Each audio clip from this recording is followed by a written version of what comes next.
What's going on, internet professional Asian out here, back again with yet another new video. See, I'm pretty sure you guys got your fill already on those Chinese cars that I've already talked about before, like the Z, the Lancer, the Asian Chevrolet Impala. So today we're gonna mix it up just for a little bit. We're gonna venture on to Germany land. We're gonna visit the origin of such legendary cars like the Porsche 911, the Audi RS4, and the Toyota Supra. Perfect. This, guys, is the BMW E92 M3.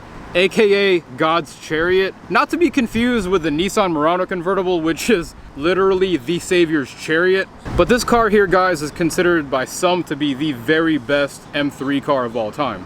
Now don't get me wrong, I like every single generation of M3 from the E30 to the current G80, but the E92 is definitely a pedigree different from, you know, these other cars that have released in the past and the cars that will be releasing from the future.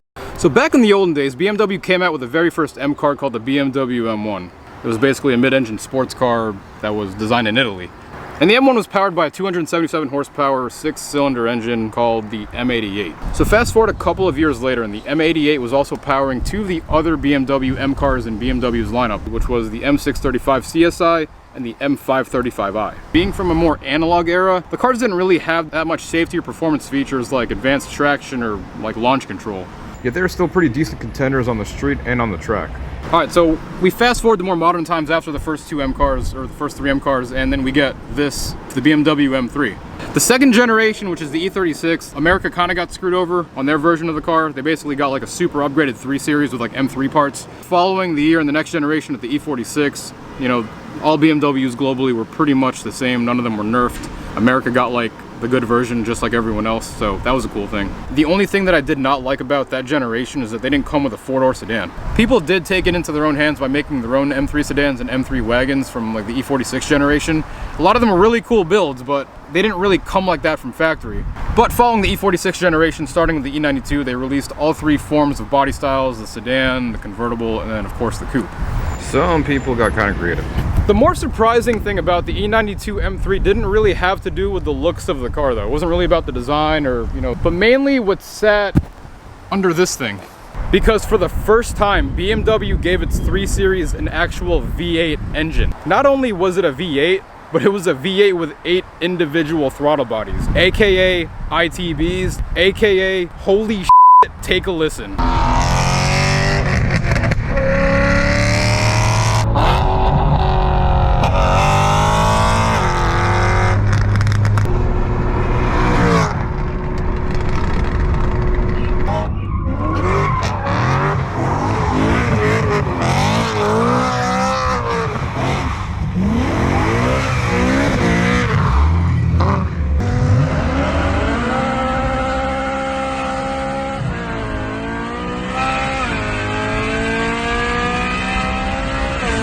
That's generally what made this car so unique. It was the only 3 Series that you can get with an actual V8.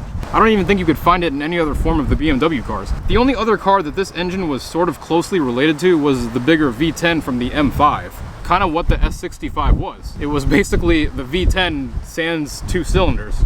And that's just like a big portion of the pie of why I think, you know, the E92 is like the best M3 ever. Of course, again, I think all of the M3s are awesome, but this one in particular, it's gonna take the cake for a long time.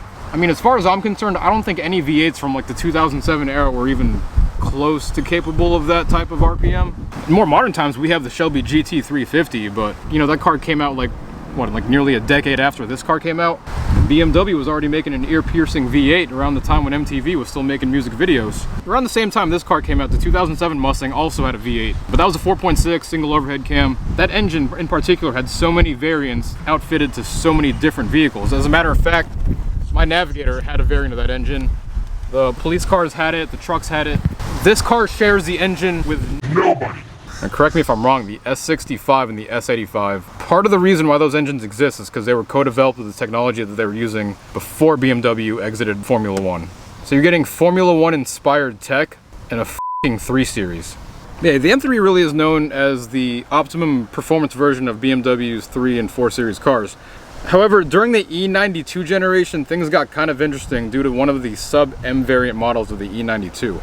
And that was its smaller engine and less powerful sibling, the 335i. The 335i was powered by an inline-6 engine called the N54, assisted by the use of 2 turbos. These 2 turbos would generate just north of 300 horsepower, Sound familiar? Normally, the average person wouldn't bat an eye at this and honestly would still think the M3 is way cooler and faster, which it is, stock for stock. But as you know, a lot of people have seen Fast and the Furious. So here come along a bunch of racers and software gurus that try to mess with the 335i and crack its matrix to try to extract more horsepower. Well, long story short, they did. The first tune that came out was able to extract around 50 horsepower. As time progressively passed, these companies were coming out with kits which allowed you to extract 150 horsepower with a kit that costed less than 3,000 bucks. I've had the Z since high school, and I remember back in the heyday when, in order to get an extra 100 horsepower from your car, you had to spend $10,000 on a turbo kit. And it doesn't even end there for the 335i. There was one more sub-variant. It's called the 335IS. Essentially, it was like a super badged, spec'd out 335i with like with an overboost function. It actually had the same transmission in the M3, which was the DCT. So what exactly happens now? You have an $85,000 M3 that sounds like a Formula 1 car. The only problem now is that you got your doors blown off by some backwards hat-wearing douche who downloaded his tune off LimeWire. Having your flagship sports coupe being constantly bested by its poor spec version didn't really sit too well with a lot of M3 owners. It was kind of like a repeat of what happened back in 1987 when Buick released the T-Type. A lot of C4 owners were pissed because they paid twice the price for a Corvette but were still getting beat by the Buicks. But honestly, look at the technology from today. Even the new M340i is a monster, especially if you get that in the X-Drive spec. The new M340i isn't even a fully fledged M car, and it would absolutely hold its own against some of the past two dedicated M cars. And the best part is that this car looks like a Avis rental car most of the time. But again, regardless of how fast they make these cars, the E92 will always infinitely be much cooler. So you got all this new age tech coming out like hybridization and going full electric. You know, it was eventually bound to happen. Emissions regulations are forcing the automotive industry to make really weird movements. As years go by, the limits of fuel economy become more and more stringent. So what are car companies doing now? They're trying to find ways to get the engines to run more and more efficiently by, you know, shrinking the size of the engines. But at the same time, while they're shrinking these engines, they're trying to preserve like the performance that they had in the previous engine. As a newborn, the E30 started off as a 2-liter 4-cylinder engine. Eventually it bumped to 3 liters, then to 4 liters, then back again to 3 liters. You guys ready for my shitty opinion? There just may be a chance that one day in the future the M3 will go back to being powered by a 4-cylinder 2-liter engine. But this time with hybridized engine technology, kind of like what the new C63 AMG is going through. And if you guys know anything, the C63 is powered by a V8 twin turbo. And the new one is not a V8, it's not even a 6-cylinder, but rather a 2-liter 4-cylinder that's enhanced with hybridization technology. It's gonna squeeze a lot more power, but a lot more fuel efficient. That's the goal as the future moves on, unfortunately. We gotta get greener. Personally, I don't give a but I mean, honestly, I wouldn't be surprised if the M division actually had a B48 somewhere that they're tinkering around with, just to get ready for the future generations of the M3. However, if the S48 does happen in the M3, this will be the first time in over 30 years for the M3 to be powered by a 4-cylinder. If you guys ever lived in the Santa Monica area, Audi had a really old billboard up of like the S4. And it was basically like, kind of like a call out to BMW. So not too long after, BMW ended up having a version of their own billboard. This thing went viral way back before Facebook and Instagram. So, you know, people were sharing this through MySpace, through email. And it was because of that made hilarious and humorous car advertisements ended up spanning a couple of other humorous car advertisements down the line. This one being my least favorite. I just still wish car companies were still doing funny like billboard advertisements like that, because those were really entertaining, you know, assuming you didn't like think it was too funny and like wrap your car around a pole and shit.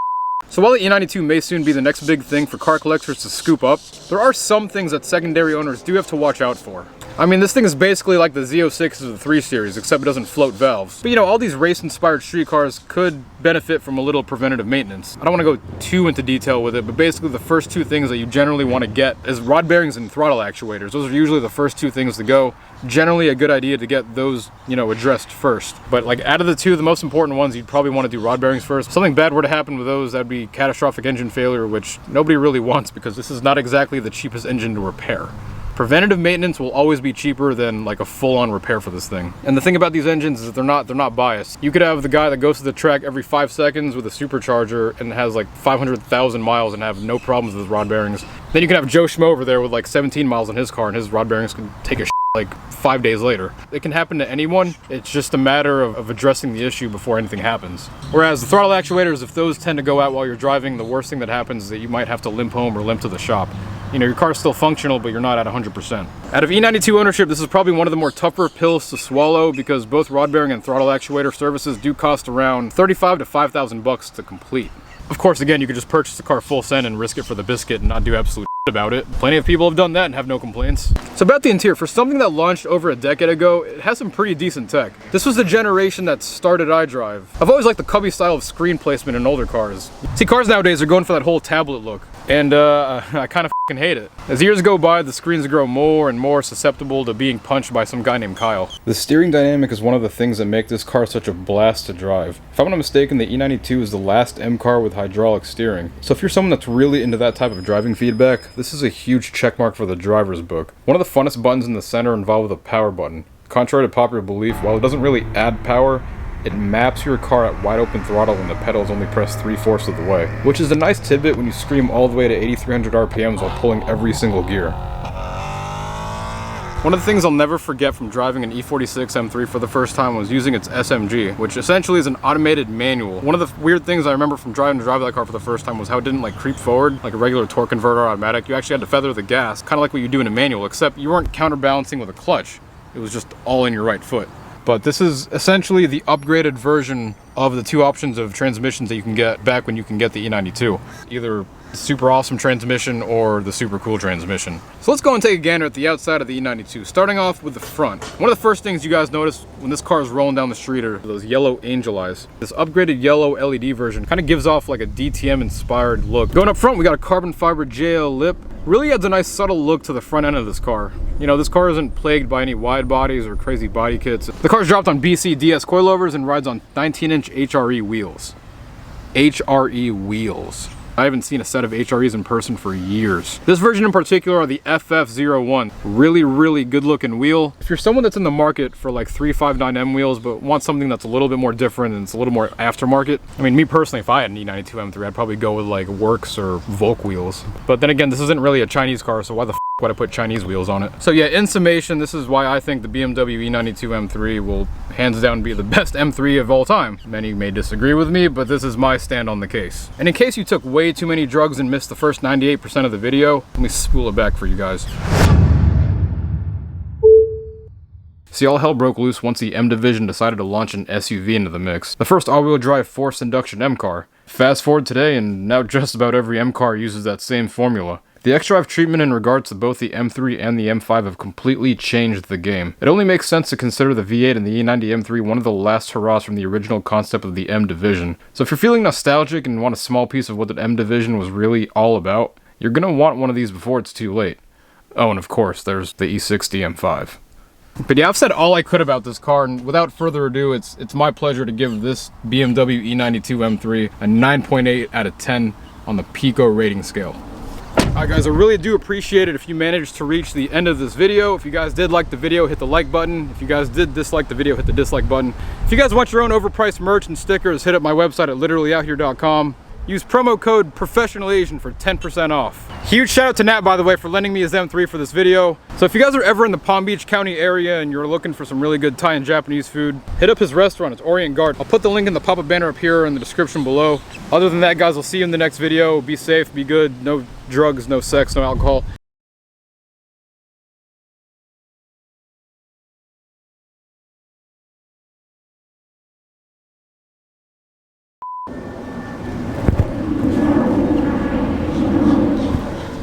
Godspeed, travelers.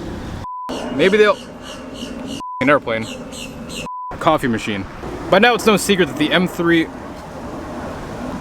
So first was helicopters, now we got commercial airplanes that are just flying in by like the masses. Like the cavalry's coming. So here comes along a bunch of ricers and software gurus that mess with car ECUs, and to top it off, here comes another airplane.